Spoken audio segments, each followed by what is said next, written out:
পাবে। আমি আরেকটা অঙ্ক করে দেখাচ্ছি, সেটা হচ্ছে এখানে আরেকটা অঙ্ক দেখাই। সেটা হচ্ছে হয়তো এখানে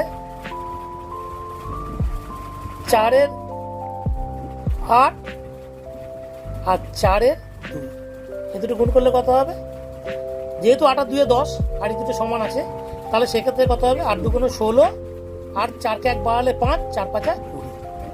এটা হচ্ছে, তার মানে এখানে গুণফলটা কত হলো? এটার ক্ষেত্রে গুণফলটা হয়ে যাবে, এখানে লিখছি 4 8 গুণ 4 2 সমান হয়ে যাবে এখানে 2 0 1 6। এটাই বলতে চাইছি।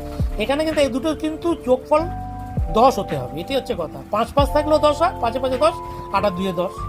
এবারে যদি 3 আর 7 থাকে তাহলেও হবে, এখানে যদি 4 আর 6 থাকে তাহলেও হবে, 1 আর 9 থাকলে তাও হবে।